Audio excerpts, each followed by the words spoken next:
Welcome everybody to our webinar we have going on today with diesel laptops and American Diesel Training Centers. First and foremost, just want to welcome everyone here and thank you very much for taking the time out of your busy day.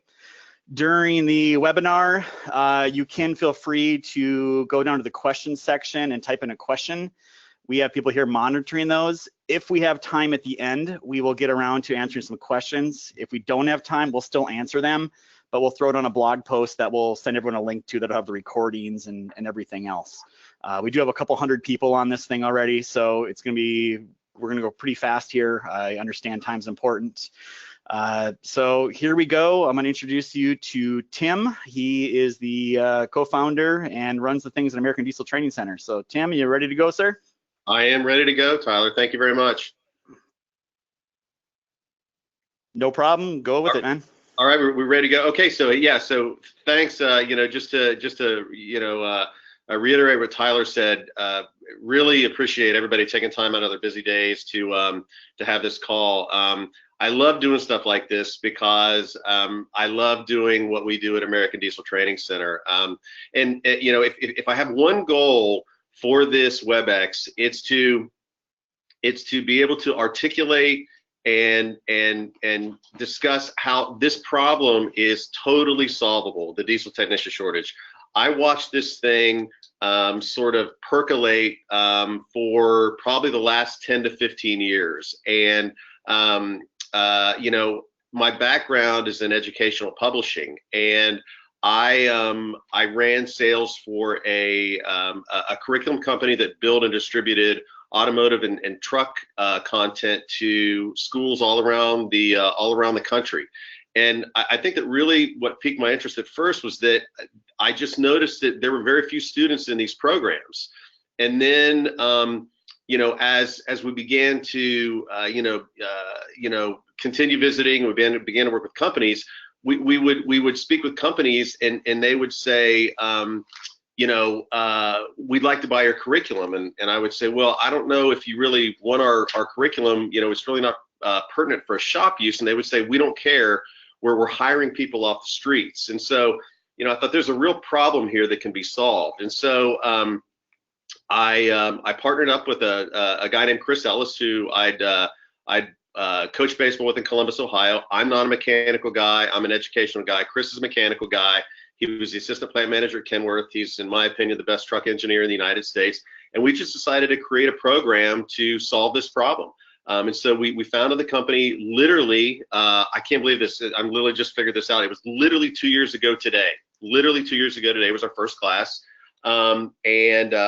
Since then, we've become one of the largest producers of diesel technicians in the United States.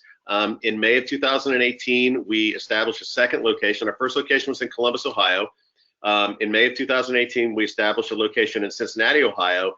But things really took off for us about a year ago when we figured out, and this is really, really important, we figured out how to uncouple our recruiting, our recruiting and training program from our brick and mortar facilities and essentially embed inside of companies. And I think that's the one thing that I want to make sure that I'm really clear on, is that we are huge fans and huge supporters of vocational and technical education in the United States. But the current educational model in the United States, it's kind of like, I kind of compare it to like it's sort of a Soviet style, monolithic, centrally controlled model. And what we've done is we've adopted a lot of elements. Pretty much everyone on the call, I'm assuming, has taken an Uber or stayed at an Airbnb. We've adopted a lot of elements of the sharing model. So, the internet really is what has enabled all this. So you've got the internet, and then you've got curriculum, and then you've got social media. It really allows us to sort of disrupt, or what, in our opinion, make better what's currently going on in education. So that's what we do at American Diesel. We've developed a very tight program and curriculum. We've developed, and I'll talk a little bit more about it, throughout the call, kind of a bulletproof way to find those people that possess the right attributes for which we're looking for. And then we partner with companies around the United States to implement our program inside their facilities. And it's not like you have to launch a program for 100 people. You can launch a program for 6 people. You can launch a program for 12 people, right? You can do it over the course of a year. You can set it up and you can tear it down. But I think the real key to what we do is that we find people with the right attributes. We get them working with solid companies so that they're ingrained with that company's culture from day one. And we help companies, two real problems that we solve: the finding problem and really the keeping problem. So I'll show you some stats. And again, I'm preaching the choir here, so I won't spend a lot of time on it. But I mean, this is really one of the sort of the key cornerstones of why we founded American Diesel.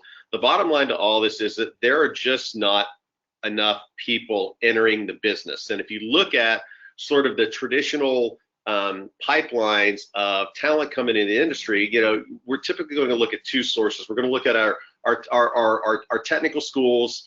And there are a few publicly traded technical schools, and then we're going to look at community colleges. So if you look at some of the largest technical schools out there, and this information is sourced from annual reports, they've all seen declining enrollments for about the past 5 years in these programs. And I saw this firsthand when I work with a lot of these schools, is that there just aren't students entering the programs. And there's a myriad of reasons as to why they're not coming into these programs, and that's what we've got to get turned around. But you know, and I think probably if you look at the slide that I'm showing, one of the ones that was most frustrating to us is that Wyotech, which was a really solid program, completely mothballed their Blairsville facility in Pennsylvania. They've actually restarted their location in Laramie, Wyoming, and it's a really solid program. But the problem is we just need more programs out there. It's really an input problem. And then the second piece, so we've got our, you know, what we typically call for-profit, and most of the for-profit schools, they're funded via student loans, which is Title IV funding, which is what I had on the other slide. You look at the other side, which is public post-secondary education, community colleges. So, you know, the latest data says that in 2015-16, out of the 1 million associate's degrees conferred at community colleges, 2/3 were in liberal arts, health, and business. So that means 300,000 graduates are spread across all the different disciplines out there. So the pickings are really slim. And as we all know, with the economy being so strong, less people go to school when the economy is good. It's kind of counter-cyclical, and community college enrollment is down about 1.6 million since 2011. So it's a pretty challenging picture out there. Just a little bit of state of diesel schools. You know, again, I don't need to get into depth on this, but I think the one thing it just blows me away is, for those of you who are on the call here from Michigan, there's really not a diesel program in the entire state of Michigan, right? So a typical size of a diesel program is probably 20 students. The elephant in the room there is that out of 20 students, maybe only 2 or 3 will graduate. They'll take a basic electrical course, and then they'll go to work, right? So they'll go to work kind of inadequately trained. They may have taken an electrical course, but they say, I'd rather go make money than sit in school.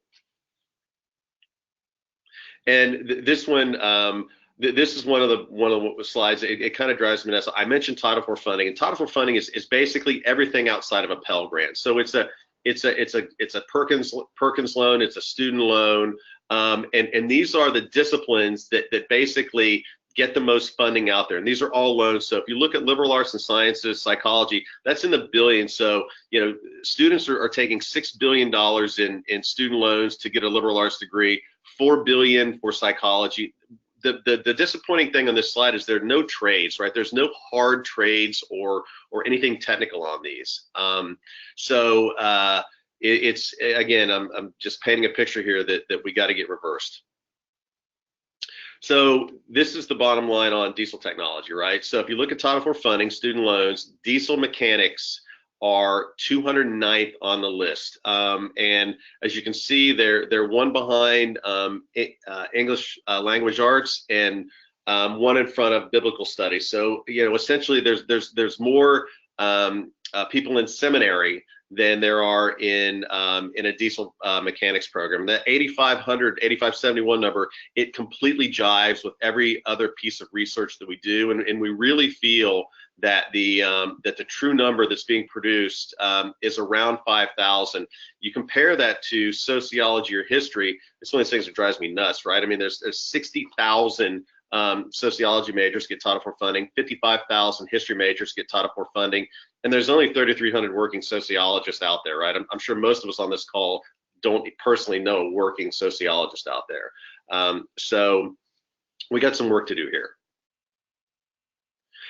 This was just in the news a couple weeks ago. I don't know if you saw it, and we really feel that this is one of the key problems with getting more people into the industry.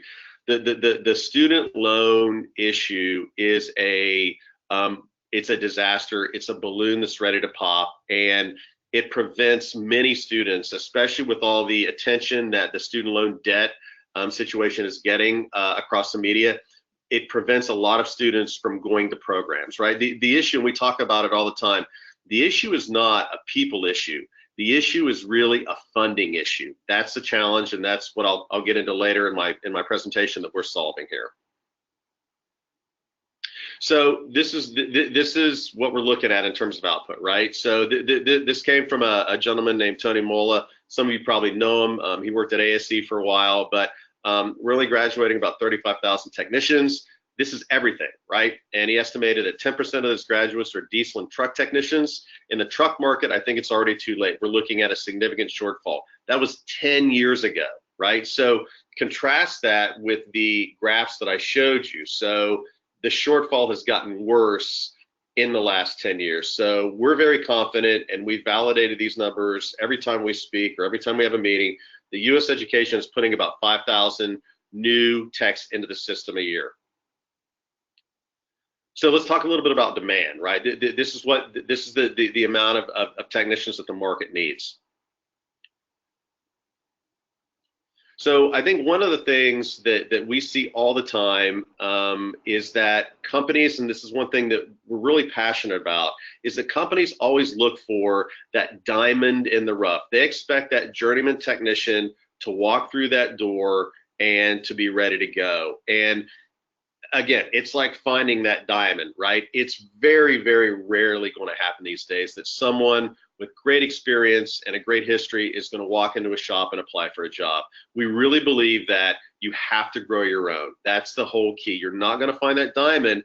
You got to take that piece of carbon, polish it, and turn it into a diamond.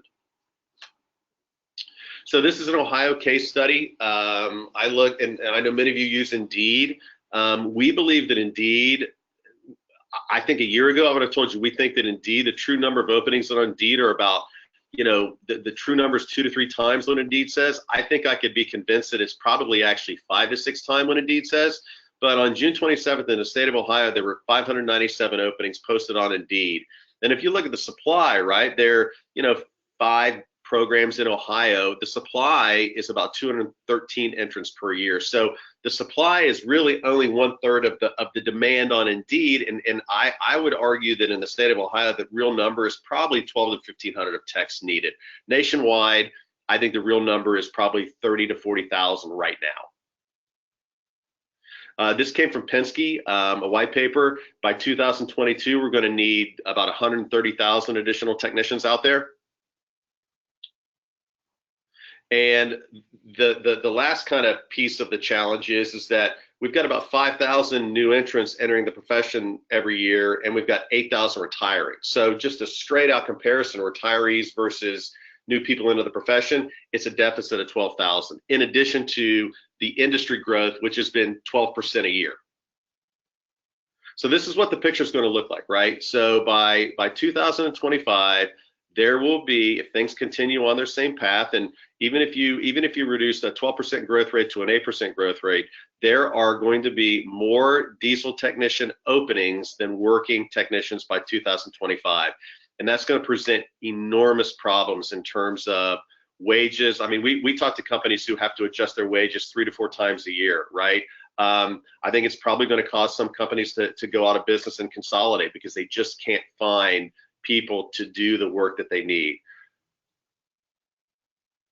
So the elephant in the room is that there really aren't any, there's not a true pipeline of current technicians to find out there. The elephant in the room is we have got to change the way that we that we find and we grow and develop our diesel technicians. This is what we're competing against, right? And this is another piece of the puzzle. So, you know, this was on Indeed back in January, I think. You're competing against cybersecurity, right? So, you know, kids grow up these days, they're gaming, you know, they're doing coding, you know, so you're competing against the sexy disciplines. I think that's the one thing that when we talk about it is that, and the slide here is from this is from a community college in Columbus, Ohio, right? Notice they don't do any mention of trades. They talk advanced manufacturing, they talk first responders, and they talk healthcare. And I know for a fact this school has a very, very solid automotive program, but it's the sexy profession. So you're really competing against two things, right? You're competing against kind of just a demographic shift, but then you're also competing against sort of when people talk about trade education in the United States these days, they talk about robotics, they talk about CNC, they talk about advanced manufacturing. Very few people talk about those, what would be considered more industrial or heavier type disciplines. All right, so you're all probably going, this is fantastic, this guy's depressing, I'm getting off this webinar, right? But so, you know, what is it that we should do, right? And we've studied this for a long time, and I studied it outside of American Diesel, and I've studied it, you know, after founding American Diesel, and we really feel that there's a couple real solutions to the problem. So I think the one, and this is what we're really passionate about, is that industry just has to look at the way that they source talent differently. And we say industry has to step up to the plate. Now, industry can't do it alone, right? So it's really kind of like a three-legged stool. It's the industry needs to step up to the plate, education needs to step up to the plate, and individuals need to step up to the plate. And if everybody does that, we can all be successful. And you got to do that by just, we have to think differently, right? Stuff like Indeed job postings and waiting to hire someone down the street, it's probably not going to work. And I realize there are exceptions everywhere, but in our experience, there's actually better ways to solve this issue. And it really starts with very few people wake up in the morning and say, I think I want to be a diesel technician. And we are huge supporters of high school and vocational and post-secondary technical education. But I think one of the problems is that, you know, you take a kid who's in 10th grade, they don't know what they want to do. I have a son who's he's in his first year in college, and I have another one who's a senior in high school. The senior in high school has no idea what he wants to do. And I think that's one of the real challenges is convincing younger people that with all the other stuff that's out there, that this is a great profession, and we all know that it is. But here's the good news. We've proven that those people are out there. In fact, they're everywhere. You drove by one of them on the way to work today. Look outside your office window, the car's going by, they're out there. And this is really key, right? Everybody looks upstream for that 16, 17-year-old high school kid, or even a 10 or 11 high school kids.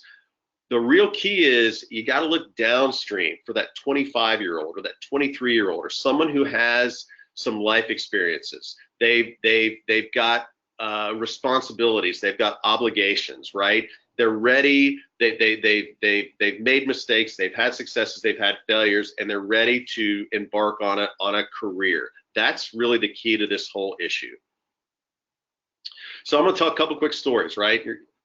So Paula, she's your answer to diesel tech shortage. Paula literally was the first person that ever came through our program. She was going to go to a well-known technical school and do motorcycle. The program was $38,000. She just couldn't afford it. She came through our program.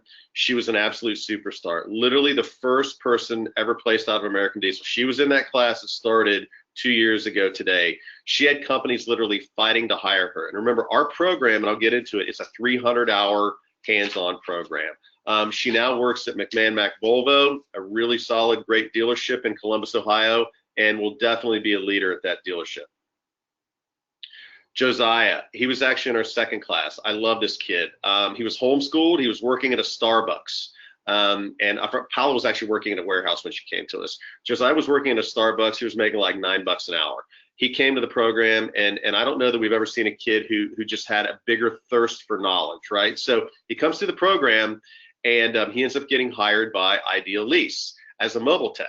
Well, what Ideal Lease forgot was that he wasn't 21 years old. This kid is so good that Ideal Lease literally hired a full-time driver to chauffeur him around to all of his mobile calls, because this kid was so good, right? And what I love about these stories is that neither Paula or Josiah, and I could do an 8-hour webinar, and I could just tell you stories about folks who've come through our program and we've seen who are just like these two.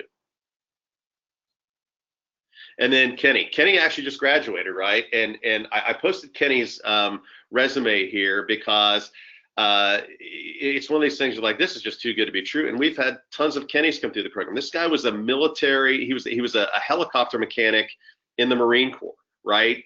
And came through the program and was just an absolute superstar. Got hired by a real solid local shop in Columbus, Ohio, and he will 100% be a foreman within a couple years. Here's the key, though, right? Again, it's a funding issue, right? The real issue here is a funding issue. There are millions and millions and millions of people out there who would love to do this job, and we consider ourselves to be portals into this business, right? Because if somebody comes up through being a technician on the shop floor and they decide they don't like it in 2 years, fine. Go work in parts, go work in management, go work in HR. Go be a service writer. There's tons of things, but you got to get them through the door. But this is what we've noticed is that we don't take any government money in American Diesel. But we at our Columbus and our Cincinnati locations, if someone wants to self-fund, pay cash or whatever, or take a modest a student loan in our tuition out of our brick and mortar programs, $7,500, we allow them to do that. The problem is only 20% of people who apply for a private student loan can qualify. They may not have any credit, they may not have great credit, but they don't have bad credit. But that's really the issue. So effectively, if we didn't have other means of putting these people through our program, and that's employer sponsored, that's employer subscription, that's ACH payments from the student, whatever, we would have to turn 80% of people who walk through our door away. And this is the answer to the diesel technician shortage. So you guys know this, student loan debt's at 1.7 trillion. It's going to pop. It's going to get really ugly. There are experts out there who think that half of all 4-year schools will shut their doors in the next 10 years. But the key here, and this is really the key of finding that talent, it's time and money. If you remove those two barriers, if you remove time and you assist with funding, it opens up a massive pipeline. And this is what Warren Buffett says: I can buy just about anything, but I can't buy time. So how to solve your technician problem, right? I've talked a lot about it. We founded American Diesel on the premise that you have to grow your own, right? And it's really a pipeline issue. Again, there are millions of people out there, and we've proven it. When we go to towns and we do campaigns, we've done this in 15 plus towns around the United States, we'll find 75 to 100 applicants for 6 to 10 spots. And it doesn't matter if it's Dallas, if it's Pittsburgh, if it's Columbus, if it's Fort Lauderdale, it's the same everywhere. It's a pipeline issue. The real issue is a finding issue. Now, there's another option too, obviously, recruit existing technicians. And Tyler's going to talk a lot about this in his part of the presentation about just the retention piece, right? Because there's a cultural shift going on out there to where it's a buyer's market, right? And so if someone isn't being treated the way they want to be treated at a current job, it's not like when many of us came up through the system, they'll just walk across the street and go get $1 an hour raise. You can improve your current tech's efficiency and productivity, and we believe very much so, and Tyler will get into that. People don't quit because of money typically. They quit because of training. And then obviously retain your current technicians, and I know there's going to be some a gentleman from Lonestar, Duke, who's going to talk about that. So, like we said, I mean, Solution One is a program like ours, American Diesel Training Centers, and again, we are passionate about bringing people into the industry. And I think the challenge is that companies, they look for Yoda, right? They want that Yoda, when in essence, what they really need are Luke Skywalkers, and there are Luke Skywalkers everywhere. There are hundreds of thousands of Josiahs, hundreds of thousands of Paulas, hundreds of thousands of Kennys out there, but you got to be able to find them, right? That's the real key. So here's what we figured out. We built our curriculum off of 2017 Technology Maintenance Council survey. What do you want to see in a new diesel technician hire? So companies submitted their responses, and the answer wasn't, we want new techs to rebuild engines, we want techs to tear down a transmission. The answer was, we want preventative maintenance, electrical, brakes, diagnostic, emissions, right? No heavy work on engines or transmissions, because I don't care what company you are, you're not going to put a 20 or a 22-year-old kid rebuilding an engine. That individual is going to have to go to Kenworth and get in 5 years to get 5 years of training to be able to work on an MX. What you're looking for is attitude, attendance, and soft skills. And I think the irony here, and really again, it's because of government regulations, a lot of these schools, they're actually overtraining, and it builds a false expectation of their graduates. And I know that many people on this call have seen somebody come in and say, hey, I just graduated, I want to make $30 an hour and I want to rebuild engines. And you say, no, you can get to that $30 an hour, but you're going to make 18 bucks an hour, and you're going to do PMs or PDIs, or we want you to grease a truck, right? And so then when you layer onto that student loan debt, it becomes more of a problem, because they have to make that 30 bucks an hour to service that $40,000 student loan debt. So it really creates big challenges. I'm going to move real quickly here, because I know I want to turn this over to Tyler, but these are all three of the four who came through, who are on this screen here, are superstars, phenomenal rock stars, right? What I love about Alex on the left is, Alex was not super mechanically gifted, but this kid was a total grinder. He showed up every day. His wife was going through a really tough pregnancy. He would text me and say, hey, I'm at the hospital with my wife. And I would say, Alex, like, why are you even texting me, right? But what I love about Alex is, he came to us, he was making 15 bucks an hour at a factory. Now he works for Ryder, and he's gotten a sizable raise. But this is what I love about this, is none of these people would have come into the industry if not for a program that eliminated those two barriers, right? Time and money. Real quickly here. So this is kind of where our program stacks up. So we're somewhere in terms of sort of a traditional ASE sort of nomenclature. Truck services technology would be what I would consider to be like an okay community college program. Inspection, maintenance, and light repair would be a high school program. We're somewhere between those two. But like I said, I will guarantee that this problem is solvable. Many of you, recognize Joe Namath, the famous or infamous Super Bowl guarantee, depending on whether you like the jest or not. But I guarantee you those people are out there, and I guarantee you, if you utilize some strategies that we've talked about here and that Tyler's going to talk about, you can find these people. So this is a survey that we did, and I'll just say, what I would argue is, you can scratch out American Diesel Training Centers, and you can put, a solid 300-hour program. But we did the survey with some of our graduates, and we have people working at more than 80 companies. We probably have 40 graduates working at dealers, all over the place. But on a scale of 1 to 10, 10 being the highest, how well did your training at American Diesel Training Centers prepare you for your job? 300-hour hands-on program built around 420 tasks as identified by the Technology Maintenance Council, focusing on light mechanical. It was just under a 9 out of 10, right? So we feel really, really confident that just a really solid base training of mechanical fundamentals that produces kind of a C-level PM tech with a high ceiling, that's the key to the diesel technician shortage. But you got to think differently, and you got to eliminate those two barriers, right? Nobody these days has time, especially in this demographic, to spend in a 2-year community college degree, and student loan obligations are really hard for somebody to afford a $40,000 program. So Tim, Tyler here, one of the questions that came up while you were talking was, how does this, a small independent shop compete with the dealerships, right? So do you want to talk a little bit about like some of the current clients you have and the sizes of them and kind of how all that works? Yeah, I mean, so I think the interesting thing is what we say is there's a place for everybody, right? And we have, folks who come through our program. We have some that are that we would, identify as being great for a dealership.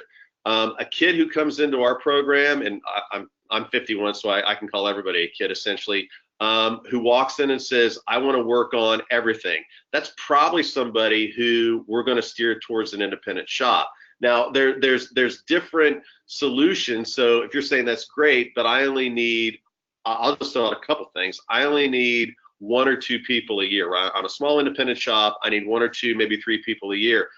Use kind of those current, sort of those current strategies, let's call it crowdfunding. Get 4 or 5 of your friendly competitors or friends, or get 4 or 5 or 6 of your competitors. Now combined, you need 10 people, right? And again, the finding is the training is the easy part. It really is. If you find that person, that's the hard part, and that's really the part that we've perfected, is we know how to find those people. But you just got to think it's solving the problem differently, and we believe that the U.S. educational system is not the way to solve that problem. But we've done this with independent shops before. We have several people out of our Columbus program who work for a fantastic independent shop, but it's probably going to be a little bit different person who you would place at a dealer.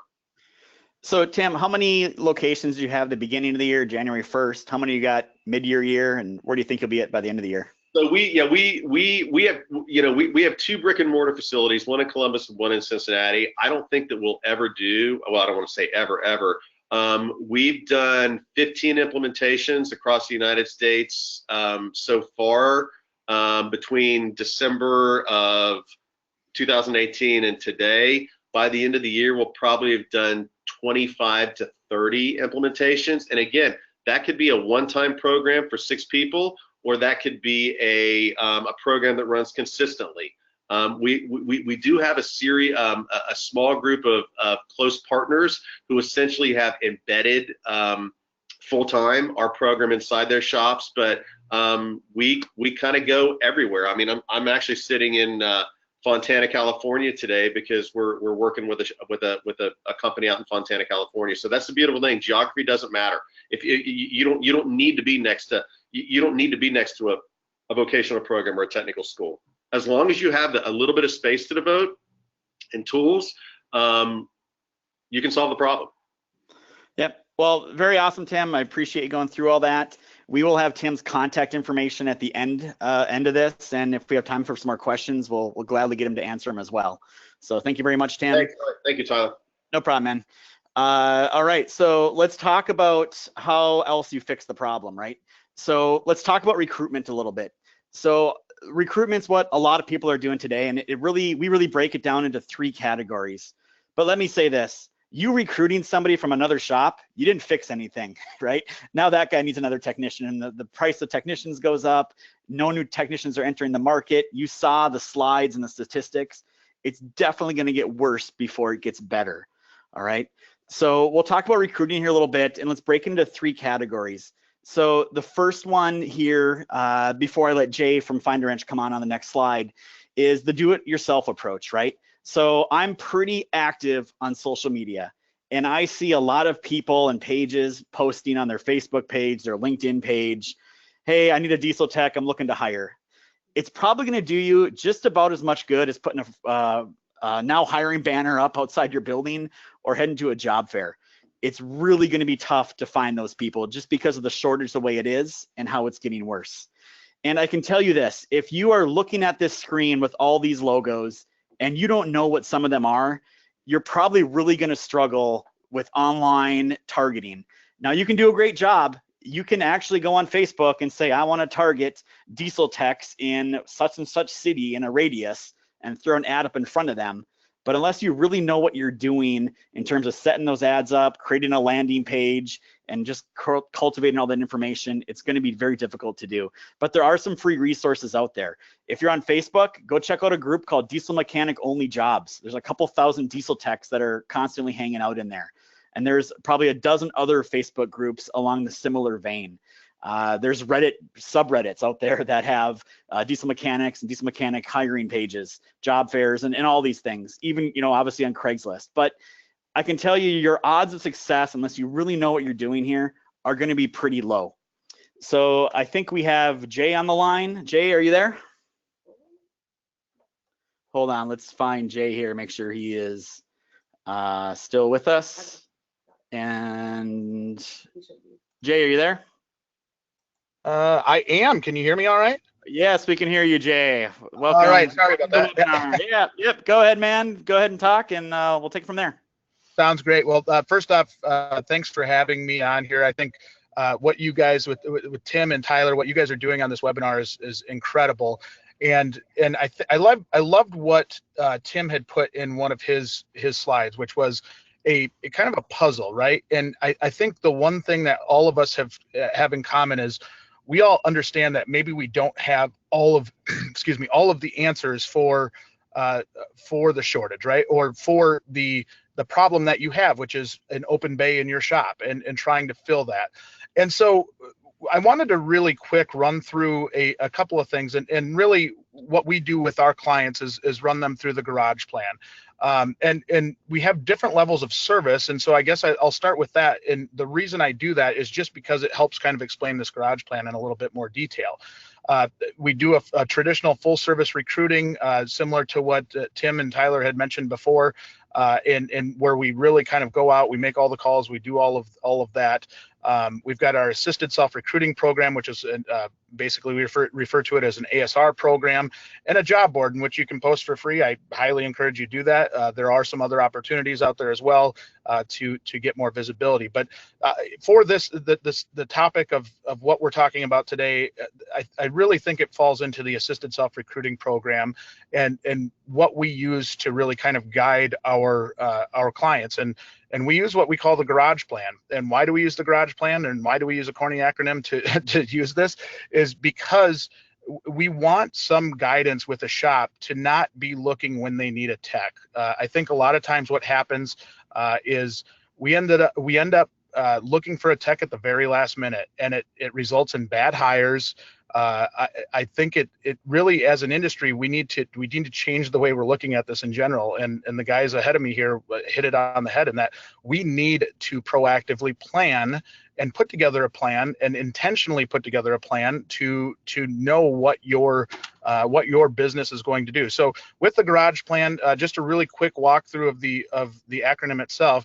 The get organized, the G is get organized, and basically that means you're deciding to make a plan, and a staffing plan at that. What are you going to do? What levers are you going to pull? If you're going to advertise on Facebook, or if you're going to advertise on job boards, how often are you going to do it? And really laying out a plan so that you're ready to go, right? And I don't see this getting better overnight. It does take work. It takes all of us participating in this to make it better. So really that plan for your individual business is a huge deal. Amazing job description is our first A. As Tyler mentioned, if you just post out there that we need a tech, and you better expect to work hard and you're lucky to have a job, those days have gone by the wayside. Technicians hold the leverage, and we need to understand that. So write a job description that would catch your eye enough to where you would actually apply for it, right? And be honest with yourself. Is it good enough? And if it's not, go back to the drawing board, spend some time, actually look at it and really write it up good. The R is recruit consistently. What do we see with most of the businesses we deal with? They fill their shop and they quit. They stop recruiting, and that is an absolute killer, because again, if you're not recruiting consistently, it's going to cause issues with bad hires. So that is something we really promote. Anticipate changing job markets. What do we hear right now? That there could be a potential market correction in a year or two. How much of an impact does that have on your individual business? Are you in an urban area, a rural area? Really understanding what effect that might have. Honestly, I think we're still going to be looking for techs at that point, and per Tim's slide, I think that proved that. Get involved is the second G in the plan. And what we mean by that is go get involved with trade schools, go get involved with your local high school, and really promote the brand of our industry, and not only to the techs themselves or to the potential techs, but to the parents, right? Do they understand our industry, and that sometimes it's not what it used to be, and even the dirty parts, it's not such a bad thing to learn a skill that can translate into a bunch of different opportunities. I know Tyler and I mentioned, or we talked about that before, and how cool it is to see guys that have a technical base of knowledge be able to grow and get better. And then lastly, evaluate constantly. How often are you evaluating that plan? How far are you digging into that? Who's responsible for it? And really kind of taking a dive into your plan. Set Outlook reminders, set whatever you can as far as reminders to stay on task, because this is something where your business is going to depend on it at some point over the livelihood of your business. And the better you get at this, the better your business is going to be. So really just wanted to take a couple of minutes here. I appreciate the guys allowing me to do this, but be intentional. If you take nothing away from my little presentation here, my little slide share here is be intentional. Make sure you get that plan together. We're more than happy to help out in any way we can, whether it's using our service or any other service. We truly want to help our industry out and help all of you out. So any way we can help, we're more than happy to. Tyler, I'll hand it back over to you if that's okay. Yeah. Hey, Jay, just one quick question. What's the difference between your full service and like an assisted self-recruiting model? Yeah, that's a great question. So full service is more of a traditional headhunter, right? That's going to be where you hire us to go out and find a tech, and it's not easy for us either, but we've got a lot of methods that we can use to really go out and find that tech for you. That's if you don't have time to call, you don't have time to look for people, you need to find somebody, and that's our goal. The assisted self-recruiting program is more of a subscription-based program where we're basically holding your hand through the hiring process. We'll help you get jobs posted on all the popular job boards, all of the networks that Tyler had on the slide prior to this one. We'll help get your job out there. We'll kind of screen out the initial bad resumes that might not have any experience or have what you're looking for.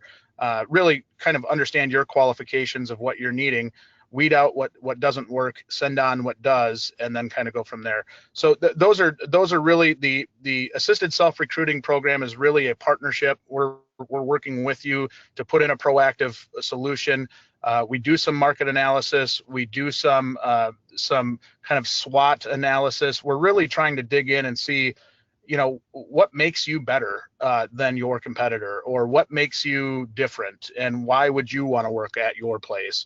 And so that hopefully that kind of answers that question. And I know it's a loaded answer, but there are kind of there's some similarities and a lot of differences between the two. Great. Awesome, Jay. Really appreciate your time for everything. And we'll kind of continue on here. Thank you, guys. Yep, no problem. All right. So who are you competing against when you are recruiting? And, this kind of goes in line with some of the questions we've been seeing. It is ugly out there. If you look at just the 4 companies I listed up here, the ones you all know, Ryder, Penske, First Group, Rush Truck Centers, just those guys alone have openings today for at least 1,400 diesel technicians, right? So these are companies that have great resources. They have full-time recruiters. Some of these companies, I guarantee you, they got 20, 30, or 40 recruiters. Their full-time job is just trying to fill the job roles. And all this stuff's garnered off of online information that we got, and along with the average wages, but just want to give you a kind of idea of what's out there and who you're competing with, so we can kind of talk a little bit more about some of those things. All right, so besides entering new technicians, besides recruiting technicians that are out there, the third thing you can do is make your shop more efficient and more productive. Okay, so a lot of you are dealers. We have, like I said, a couple hundred people on here from a variety of backgrounds, from small shops to equipment to boats to truck. So we're just trying to cover everything.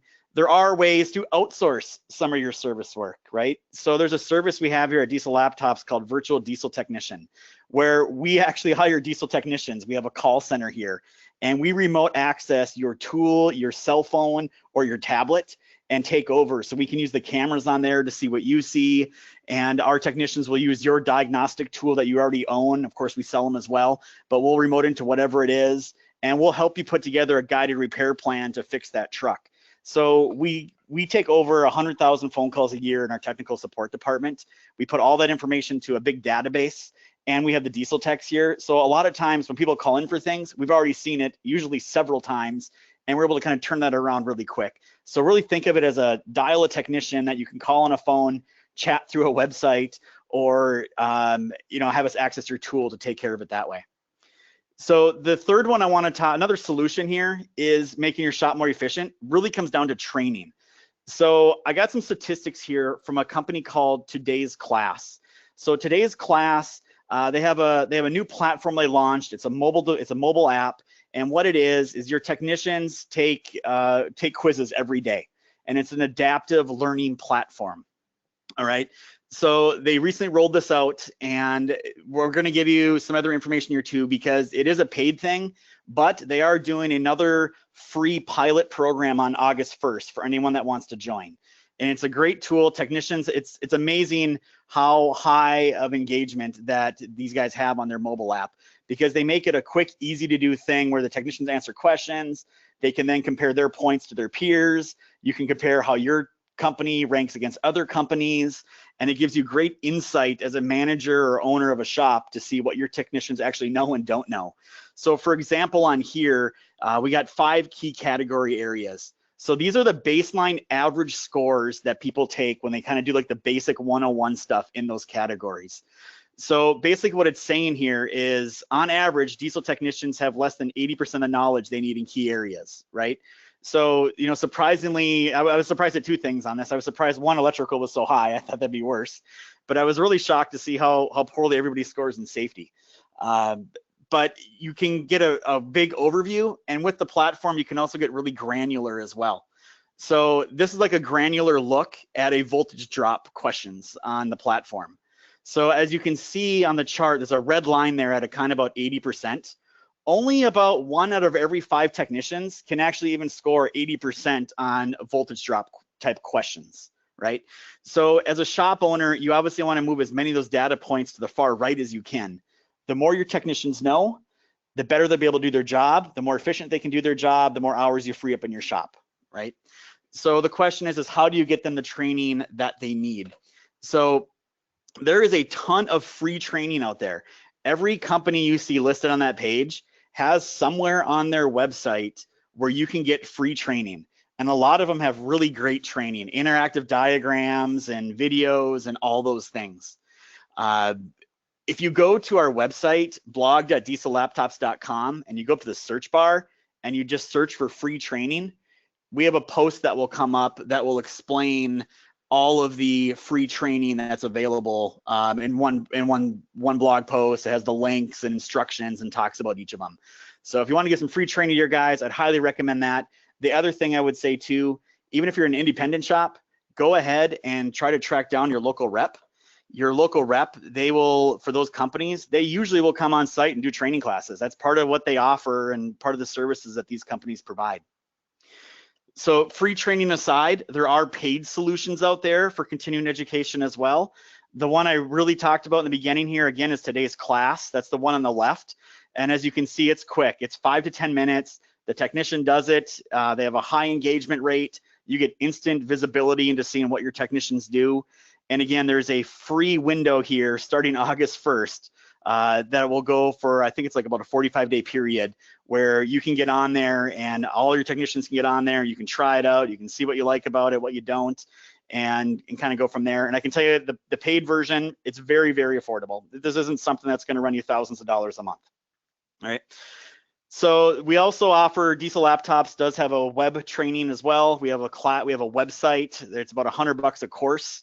but they're more in depth. So you're talking several hours to go through a course. You pay per class per technician, but they do have videos and animations and interactive simulations, and you get a certificate at the end of it, and it covers a lot of the key areas.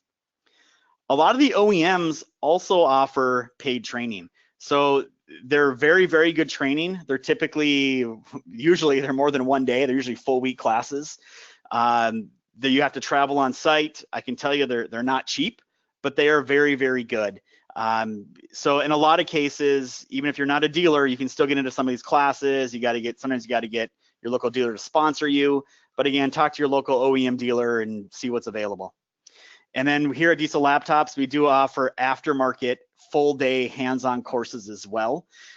So our classes are typically half lecture, half lab. We have lab stations, we have trucks, and currently we have a class on electrical. We have a class on after treatment emission systems. We just launched a full day class on max force engine diagnostics. We have another one coming here soon for Cummins. So there's a lot of that kind of stuff rolling out. With our partnership with American Diesel Training Centers, we'll actually be putting our one-day classes in their facilities. So you'll start seeing Diesel Laptop classroom experiences popping up across the country. Another advantage is something that you can do to improve your shop efficiency is use free software that's out there. Personally here at Diesel Laptops, we offer 3 really major platforms. There's a 4th and 5th one coming on them as well. So for example, truckfaultcodes.com, it's a website, an iOS app, an Android app. There's a free version that will tell you how to fix every single diagnostic fault code that exists, right? And it'll show you those weird mid-PID SPN codes, and it'll show you true flash codes. You can search either one. There's a paid version of it that will also give you step-by-step directions on all those codes. It'll give you wiring diagrams, component locators, and a ton of other good information. It's normally $200 a year. If you use coupon code ADTC for American Diesel Training Centers, when you go sign up, you can get a free year, right? So you can get a free year of all the repair information you want on diagnostic fault codes with wiring diagrams and component locators. Go have fun with it. Truck Parts Cross is another free platform we created. This is a master database that allows you to cross-reference OEM and aftermarket numbers to each other. So if you're trying to track down parts or find aftermarket solutions, Truck Parts Cross, there's a website, an Android app, an iOS app. It works great, and it's 100% free to use. We never plan to charge to use that platform. And then we have another one as well. So we're using dieselvin.com until Vin Diesel sues us here, or his PR department does. But it's a free website, and again, we have a mobile app. Just go search for DieselVin in the Google Play or Android iTunes store for the DieselVin, and you can download it right to your phone, and it'll instantly decode VIN numbers and show you everything that a VIN could possibly show you: year, make, model, engine, air brake system, etc. So what happens is when we start talking a lot about this with especially independent repair shops and we see this a lot, we see a lot of repair shops that are struggling. They have good technicians. Usually the people that own repair shops, these independents, came up through the ranks and were diesel technicians themselves. A lot of them are still working on the floor and trying to run a shop, and they've never really gotten the training or access to the training or resources to really truly know how to run a professionally managed shop. So Drive is a company that's out there. They do a couple expos every year. They also will do a business analysis for you, and we got a coupon code at the end of the slide here to give you that as well. But these guys are there to evaluate your employees. They will set up training systems for everybody in your company that is involved in the repair shop: service writers, office staff, technicians, even the owner, right? And they will help you with systems, technology, processes, marketing, sales training, management tools. If you're a shop owner listening to this and you don't know what your technician's efficiency or productivity or proficiency is, I really recommend you talking to Drive and at least having an initial conversation, because those are 101 things that you should know about your business, and you should know how those little things really affect your bottom line. So I'm gonna have Duke come up here in a second. So we'll get him unmuted here, and we're gonna talk about retention. So this is one of those things that it's hard for someone to sell you something on improving your retention, right? Because it comes down to a lot of things. It comes down to investing, it comes down to training, rewarding them, recognizing them, and appreciating them. So do we have Duke unmuted? on here right now. Duke, are you there? I'm here, Tyler. Hey, Duke. Well, why don't you introduce yourself and just talk a little bit about everything you guys do in terms of retention and investing in your technicians. Absolutely. So thanks again, Tyler. Glad to be here today. My name is duke.Fancher. I'm a vice president at the Lonestar Tag Truck Group, and we're predominantly a Freightliner and Western Star dealer. We have 23 locations across 9 states. And one of the things I wanted to talk to you guys today about was culture. And so we're celebrating here in Jackson, Tennessee today a record month that we had in June. And so I drove out from Dallas to grill 65 steaks for our employees. And, you know, the appreciation that goes along with that is something that can be applied whether you're an independent shop operator or whether you're a dealer or whether you're in the fleet business. And you know, it's not just about doing the cookout, it's about being there for the employees through the thick and thin. So at the Lonestar Tag Truck Group, you know, we really have an amazing culture, and it starts truly from the top.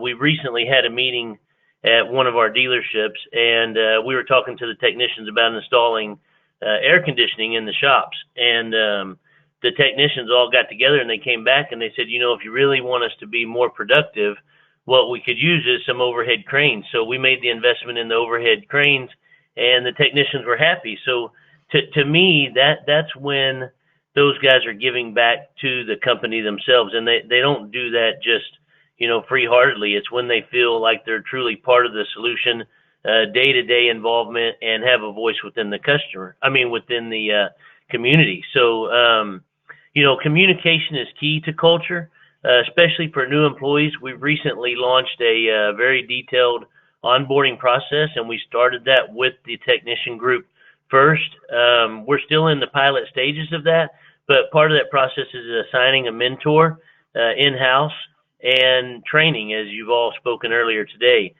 We have actually 4 full-time trainers that train and factory certify our technicians, and have literally millions of dollars invested in training aids, in addition to 2 training centers, one in Waco, Texas, and one in Memphis, Tennessee. So, but for me, one of the things that is big when you look at needing technicians across the entire United States, retention to me is the #1 factor, because when you count how many guys that we've let slip through our fingers because of a poor onboarding process, a poor, you know, getting that first day, that first week, that first, you know, 30-day evaluation, being involved with their families and really making them part of the family, that is critical. So, I mean, if you're needing, you know, 10 technicians or 20 technicians or 1, and you think about how many that have come and gone through your fingers, it's very easy to make up for a lot of that. And I'll tell you,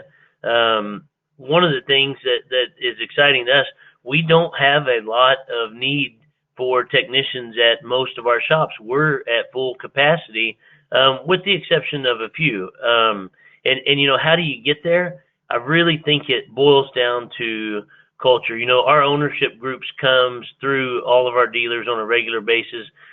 TAG stands for Tommy and Gary, and both of those guys, partners in our business, we're here today to help celebrate the record month. So I just think that, and as I watch them interact with the technicians, that they're not a number.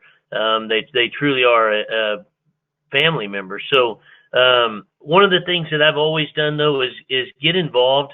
And I know Jay said that earlier. Definitely get involved and start early. I've taken new trucks to actually middle schools and definitely high schools at the entry level. Help build relationships with some of the community-based programs out there, like the FFA, Skills USA, and then, of course, all your local VOTEX. Those are all great avenues to start to build that pipeline for technicians for your own, and then also grow your own technicians. There's no better way to bring them in, and even for the independent guys, you know, you get somebody, you can bring them in and train them your way, and but you got to let them know that you care. You got to, you know, talk to their parents. You got to think outside the box, whether it's providing tools and toolboxes or helping them get their feet off the ground in other areas. But and the biggest thing technicians tell me is they want a career path. Show me how I get from being a level C technician to a level A technician, and show me the way, what I need to do on my end to get there. I think that's a critical thing. Be realistic with the technicians, provide constant feedback. And then in closing, just to stay on track for time, remember this, as a society, we all have to change the image of what it means to be a technician today. These guys and gals work very hard, but we have to realize that they're super intelligent. There's more computers on today's new trucks than there was on the first space shuttle. So it truly is rocket science. And we really have to give them the respect that they deserve for keeping America running. And Tyler, I'll hand it back to you, but thanks for having me on today. Hey, thanks, Duke. And there's things there Duke didn't tell you guys that he does, right? They get every new technician that comes on gets a handwritten note to welcome them to the team, right? And giving them contact information. They give laptops to new employees. They talk to their employees and ask them questions and get them involved, right? So it's not one of those things where you need to go out and say, well, I can't afford to buy air conditioning or overhead lifts in my shop. You don't need to start there. You can start a lot in other places, and it really revolves around culture. So, and I'm showing this to you guys to let you know what's coming, because what you're going to find out here as the shortage gets drier and drier and drier, the big winner in this is the companies that are doing all those four things we were just showing you. It's the ones that are taking care of their employees and trying everything they can do to retain them. They're the ones investing in them, and then not only the technicians, but the facilities. Here's Ryder. Ryder's been doing technician challenges for 18 years. Every year, they give out $150,000 in cash to technicians for the technician challenges, right? Last year, over half of all the Ryder technicians in their entire organizations applied, and they really make it a week-long experience. It's not just show up for this technician challenge or go back to work. They really do a great job in treating these guys. So let's just talk real quick. Why do people leave companies, right? And I think I could probably use a lot of this stuff in probably my personal relationship as well, right? But it's the lack of, or the things you don't do, right? It's not giving people the opportunity. You just heard Duke say it. How do I get from C level to A level? They want to know there's a career path. They're not just stuck in a job for the next 10 years and going nowhere. It's the fact that they're not getting recognized and appreciated for the jobs they do, right? It's the bad bosses or coworkers that don't make them feel part of the group. If you have a tight clique group there at your store and you bring new people in and they don't fit in, it is going to be hard to keep those new people there. It's really going to be difficult. Compensation is obviously another reason. I can tell you wages are going up at a much faster rate than the rest of the economy is going up for diesel techs. And of course, work schedule and hours, right? That especially, I talked to another organization and they need their techs working nights and weekends. I mean, they got a double whammy, right? They got a technician shortage and now they're asking them to work nights and weekends. It's really, really hard to do, especially for those off schedule hours. So what does all this mean? It means they're unhappy. Everything I just showed you is one thing. They're unhappy. And you ask how a small independent shop can compete against the big ones. Small independent shops can change culture quickly and easily compared to the big companies. The big companies, like you just heard Duke speak with 23 locations, you have no idea unless you're in a big company how difficult it is to get 23 service managers to get your vision and to get your attitude in that shop floor and spread out to everybody there. It is a very, very difficult thing to do. A small shop, you guys have it super easy because it's usually you. It's usually the owner or the guy that everyone's interacting with every day. And it doesn't have to be expensive. There's 20 things right there, 15 things that you can do that will cost you hardly anything that your technicians will absolutely appreciate you for, right? And some of them are just really stupid. I was at a dealership store once, right? And one of the guys had a WWE belt on his toolbox, right? And it was because, and I'm like, well, what's that for? And he talked about how they have a competition each month for who can bill the most hours out or dollars out, got the belt that month, right? So they made it a fun competition, and it seems it's the little things like that. Today's social media, if you got great technicians and great employees, take a picture and put their story right on Facebook and LinkedIn. That is social media gold. People love to go home and show their spouse, their loved ones, like, hey, look what I did. And there's just a lot of things you can do, right? And I just literally made this list in about 10 minutes when I sat and thought about it. So it's one of those things that you're going to have to do, right? So how do you solve the diesel technician problem? It's all four things we just talked about. I can tell you based on what I see with my eyes, what I hear from other people, and the numbers I see coming from Tim at American Diesel Training Center, the U.S. education system has failed. They are not going to fix the problem and all of a sudden have a surplus of diesel technicians in the area. Do not look for them for help. Look for alternative solutions. You heard Duke and Tim say the same thing. Think differently. You can't just be stuck in that same mindset of what's going to happen. You need to be constantly recruiting and building a network to keep recruiting new technicians in, right? You need to be finding those constantly, and you need to be doing everything you can in your shop to improve your current technician efficiency and productivity. If you can make your technicians 10% more efficient, you just freed up 4+ hours a week for that one technician. Do that a couple times, and all of a sudden you may find that you don't have that big demand for diesel techs if you're running it optimal. And then obviously the biggest one in here, and it's the one that nobody has something to sell you guys on, it's retain your current technicians. So invest, train, recognize, and appreciate. If you just recognize and appreciate, you will be amazed how far you will get with your current staff. It's as simple as walking out on the floor and just saying, hey, thank you for doing a great job. Let's go grab some lunch today on me and talk about what we can do better here, right? That would go a long way with a lot of your employees, right? So in summary here, and I'll kind of leave this page up here for everyone. This is everyone's contact information that was on the presentation today, so you have it. Over on the right-hand side, there's some freebies and discounts and everything else you can grab over there. Let's see, do we have some questions at all that we wanted to ask anybody? Yeah, okay, so one of the questions was, I mentioned a page that all the diesel techs hang out. So great thing to ask. First of all, the most active community I found out there is on Facebook. Just go on Facebook and go search for groups and just search for diesel tech. You'll see one called Diesel Techs Only. They got probably 100, how many diesel mechanics only? How many are in that one, Dustin? Probably 150,000. There's a huge amount in there. Diesel mechanics after hours. There's a group just for service trucks. There's a group for pretty much everything out there. Once you start searching for them on Facebook, you'll find them. For the younger crowd out there that hangs out on Reddit a lot, there's a subreddit for diesel mechanics as well.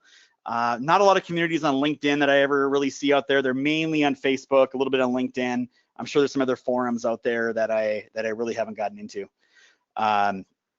So yeah, so another question, and we only really had time here for two. We gotta kind of cut this thing short. Oh, does Tim have a couple? Tim has two. All right. So are there any agriculture specific programs or training opportunities? There are none that I know of specifically for agriculture, but I can tell you a lot of this stuff easily crosses over. So for example, the electrical courses that we have out there, they easily cross over, and that's our hands-on, that's our online, that's the one that today's class has. And there's a lot of them that have a lot of similarities because there's a lot of crossover. Even the after treatment systems, there's a little bit of similarity out there as well. So we do have two questions for Tim. All right, Tim, I'm going to unmute you, sir. Are you still there? I'm here. Can you hear me? Yep, you got your questions? Okay. Yeah, so Can you hear me, Tyler? Tyler? Yes. Can you hear me? Yes, we can hear you. Yes. Okay, cool. All right. Yeah, so I'll just address that agriculture question too. Yeah, we've had folks who've come through an American Diesel program, which is really, it's really truck. They've gone to work at John Deere. So I completely agree that there's just a lot of crossover. And again, I think the thing that we just feel really passionately about is if you have the right ingredients, right, you're going to come out with a good meal. So if you've got that person that's got the attitude, the aptitude, the mechanical ability, and the willingness to learn, you can bake that person into an ag tech. So I completely think there's tons of crossover. Two questions. I'll go to the first one. I'm a diesel instructor. Dealers and shops here want to start at $8.50 to $10 per hour. Please address this. I have to say, I don't know where this individual is. I've never seen anywhere a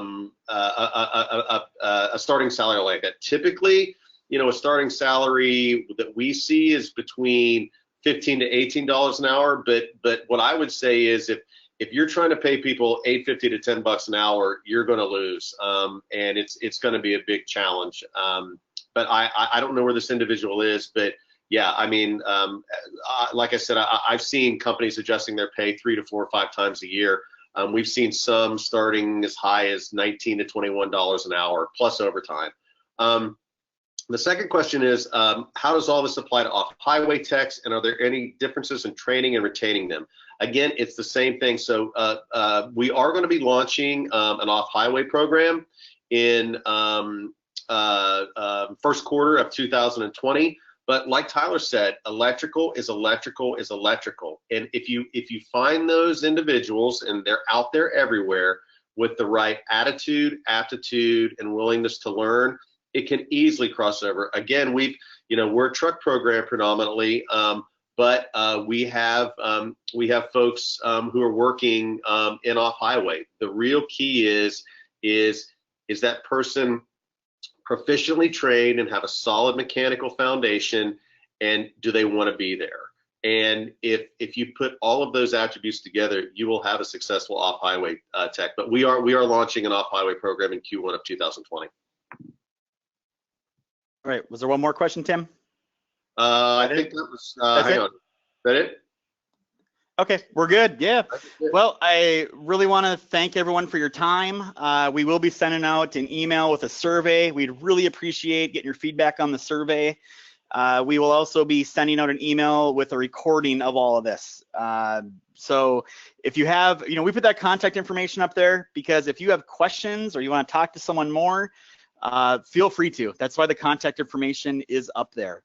So again, thank you for your time. Yeah, Tom. Tom, I was just saying, my phone number is the couple numbers are transposed, but you can just get me on email. So just if you need, just anybody's out there who wants to contact me, email is fine. Okay, great. All right, guys. Well, thank you very much. We're going to call it a wrap. Really appreciate your time, and we'll catch you next time. Thank you. See you.